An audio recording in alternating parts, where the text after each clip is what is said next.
सी बात है कि जो जम्मू कश्मीर जो हमारी जो पार्टी है नेशनल कॉन्फ्रेंस, उन्होंने ही शेर कश्मीर शेख मोहम्मद अब्दुल्ला ने जो इसकी दाग बेल डाली है। और नेशनल कॉन्फ्रेंस या यहाँ के लोग वो बात नहीं भूलेंगे, कभी नहीं भूलेंगे जो उस वक्त एक शहीद ने शेर कश्मीर से वादा लिया, कहा हमने अपना काम किया है, हमने कुर्बानी दी है, लेकिन अब इसको आपको आखिर तक पहुँचाना है।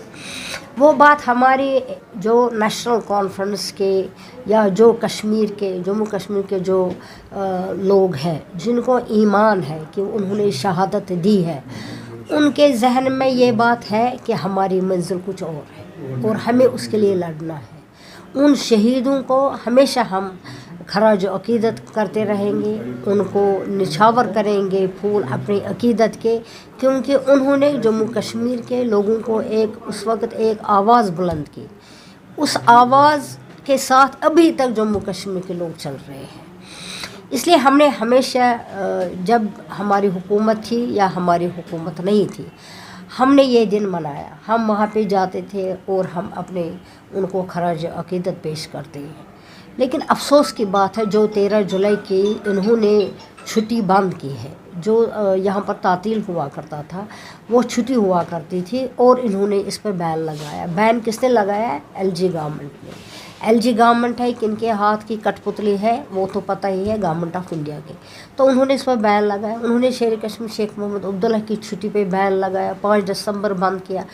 तो कहा कि नहीं, ये भी तातील नहीं होना चाहिए, जबकि जम्मू में उन्होंने महाराज की छुट्टी उसकी शुरुआत की। हम बैठे नहीं हैं, हमारे सामने हर एक मुश्किलात है और हम ये समझते हैं कि हमारे साथ क्या क्या सलूक किया जा रहा है। हमारी छुट्टियां इन्होंने जो तातील थे, जो हमारी कुर्बानी की एक निशानी है जम्मू कश्मीर के लोगों ने, उसी दिन से 1931 से जब उन्होंने अपनी जान निछावर किए हैं, तभी से जो कश्मीरियत है वो ज़िंदा हो गई और यहाँ के लोगों को एक आवाज़ मिली है। हम इस आवाज़ के साथ हैं और हम चाहते हैं इंशाअल्लाह रहमान जो शेर कश्मीर शेख मोहम्मद अब्दुल्ला ने हमारे लिए नज़्बुल ऐन छोड़ा है, जो मंजिल अभी बहुत दूर है, और उसके लिए हम कोशिश हैं। नेशनल कॉन्फ्रेंस कोशिश कर रही है, जो हमसे छीना गया है, जो हमारे प्रोग्राम्स थे, जो हम चाहते थे, इंशाअल्लाह रहमान कोशिश करेंगे कि वो हमें वापस मिलेगा। अब सवाल यह है कि वो इजाज़त देंगे। बाकी जो दूसरी पार्टियाँ हैं वो मुझे पता नहीं वो क्या करें, उनको इजाज़त मिली है नहीं मिली है, क्योंकि यहाँ को आपको पता है यहाँ की जो सरकार है वो 2 हिस्सों में बटी है।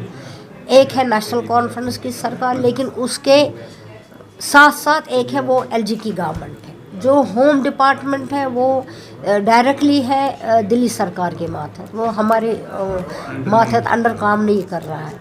इसलिए उनके क्या ख्वाब होंगे, वो क्या करेंगे, और हमारे क्या ख्वाब होंगे वो हमें पता है, हमें क्या करना है, कहाँ पर कौन से ख्वाब को कौन सी शक्ल देनी है।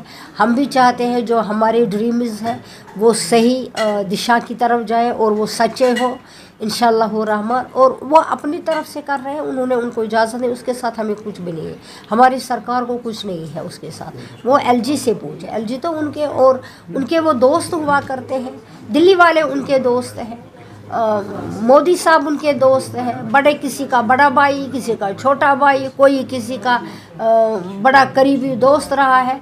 तो इसलिए हमारे लिए तो वो एक कौम है, हमारी कौम हमारा मुल्क है और वो इसको मुल्क को संभाल रहे हैं। तो आखिर में मुख्तसर में जानना चाहेंगे, हालांकि आपने इशारा भी दिया, अब इस 13 जुलाई को लेकर सियासत भी हो रही है। यहाँ की जो पीडीपी पार्टी है उन्होंने कहा कि नेशनल कॉन्फ्रेंस जो सरकार है वो इस दिन से भटक चुकी है, अब नेशनल कॉन्फ्रेंस पार्टी जो है परमिशन मांग रही है, न कि सरकार। देखिए पीडीपी क्या कहेगी, पीडीपी खोखली एक जमात है। पीडीपी का आपको पता है उन्होंने पीडीपी की जमात ने ही हमको बेचा है। अगर कश्मीरियों को इस बात की इल्मियत होगी पूरी तरह से, और मैं वसूख से कहती हूँ कि उन्होंने मुफ्ती साहब ने, मरहूम मुफ्ती साहब ने, महबूबा जी ने कश्मीरियों के खून का सौदा किया है और यहाँ पे जो 370 था वो बेचा, हमारा स्टेट जो था एक स्टेटस था वो बेचा, हमारी खुसूसी पोजीशन थी वो बेचा और खुद आराम से बैठे, और अब फिक्रे कस्ती है दूसरी पार्टी पे। आपको पता है यहाँ पे اس کو میں نے سنا پرسوں ہی وہ کہہ رہی تھی واقف واقف واقف. واقف کس نے بنایا یہاں؟ ہمارا اوقاف اس نے بیچا ہے. اوقاف کو وقف کی اس نے شکل دی. وہ کس نے گورنمنٹ آف انڈیا کو پیش کیا؟ محبوبہ جی نے، مفتی صاحب نے، پی ڈی پی نے. پی ڈی پی کی کیا بات ہے؟ وہ کیا بات کریں گے؟ ان کو تو کسی جگہ کوئی ساکھ ہے ہی نہیں.